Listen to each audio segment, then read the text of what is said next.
જય શ્રી કૃષ્ણ મિત્રો, આપનું સ્વાગત છે પ્રાર્થના ચેનલમાં।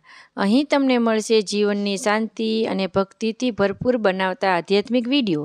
આ ચેનલ પર અમે લઈને આવીએ છીએ વિવિધ વ્રત કથાઓ, ધાર્મિક મહત્ત્વ ધરાવતા દિવસોની પૂજા વિધિ, વાસ્તુશાસ્ત્ર અને જ્યોતિષના ઉપાયો, તેમજ શિવ ચાલીસા, સુંદરકાંડ, ભજન અને સ્તોત્ર પાઠ। આપના જીવનમાં સુખ શાંતિ અને સમૃદ્ધિ લાવવા એ જ અમારું ધ્યેય છે। તો ચાલો આજના આ પવિત્ર વિષય સાથેનો વિડીયો શરૂ કરીએ। તો મિત્રો, આજનો આપણો વિષય છે નવરાત્રિ વિશે। નવરાત્રિ ક્યારે શરૂ થાય છે, તેનું ધાર્મિક મહત્ત્વ શું છે, જ્યોતિષશાસ્ત્ર મુજબ તે દિવસોમાં શું આપણે કરવું જોઈએ, અને મા દુર્ગાનું વાહન કયું છે, અને માતાજીની કઈ રીતે ભક્તિ અને ઉપાસના કરવી જોઈએ, તે બધું આજના વિડીયોમાં આપણે જોશું। તો વિડીયો શરૂ કરીએ તે પહેલાં જો તમે અમારી ચેનલને લાઇક, શેર અને સબસ્ક્રાઈબ ના કરી હોય તો હમણાં જ કરી લો, અને કમેન્ટમાં જય મા અંબે તમે જરૂરથી લખજો।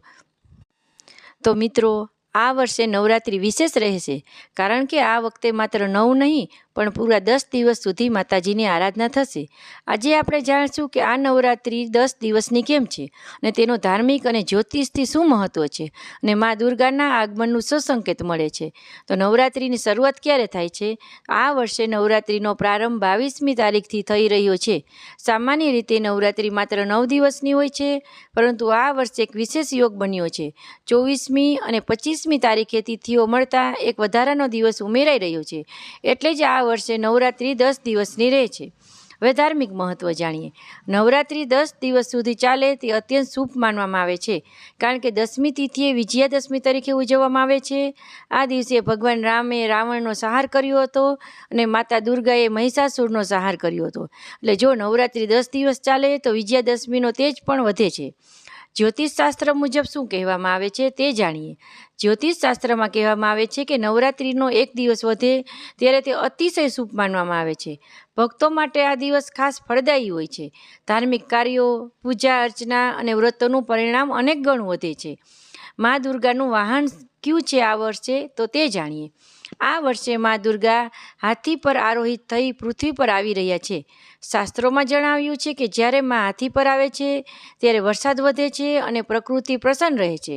ખેડૂતો માટે આ સમય અત્યંત શુભ માનવામાં આવે છે, કારણ કે વરસાદની વધુ શક્યતા રહે છે। ભક્તિ અને ઉપાસના કેવી રીતે કરવી માતાજીની તે જાણીએ। નવરાત્રિ દરમિયાન ભક્તો ઉપવાસ કરે છે, માતાજીની વિવિધ રૂપોની પૂજા કરે છે, તેમજ ઘરમાં ગરબા અને આરતીનો માહોલ રહે છે। આ 10 દિવસોમાં મા દુર્ગાની કૃપા ભક્તો પર સતત વરસતી રહે છે। ખાસ કરીને આ વર્ષે વધારાના એક દિવસની માતાજીનો આશીર્વાદ વધુ મળવાનું માનવામાં આવે છે। મિત્રો, આ વર્ષે મળેલા આ વધારાના એક દિવસને વ્યર્થ ન જવા દેતા। 10 દિવસ સુધી મા દુર્ગાની આરાધના કરો, ઉપાસના, ભક્તિ અને પૂજાપાઠ કરો। વિશ્વાસ રાખો કે માતાજી તમારી તમામ મનોકામના પૂર્ણ કરશે। તો મિત્રો, તમને આ મારો વિડીયો અને આ માહિતી કેવી લાગી તે જરૂરથી કોમેન્ટમાં લખજો। જો તમને વિડીયો ગમ્યો હોય તો લાઇક અને શેર કરવાનું ભૂલશો નહીં। અમારી ચેનલ પ્રાર્થના પર આવી જ રીતે વ્રત કથા, જ્યોતિષ, વાસ્તુશાસ્ત્ર, ભજન અને અનેક ધાર્મિક વિષયો મળતા રહેશે। તો તરત જ સબસ્ક્રાઈબ કરો અને બેલ આઇકન દબાવો, જેથી દરેક નવો વિડીયો સૌથી પહેલાં તમને મળી રહે। ભગવાનની કૃપા હંમેશા આપ પર રહે તેવી શુભકામના સાથે ફરી મળીએ આવતીકાલે એક નવા પવિત્ર વિષય સાથે। જય શ્રી કૃષ્ણ, જય માતાજી, જય મા અંબે।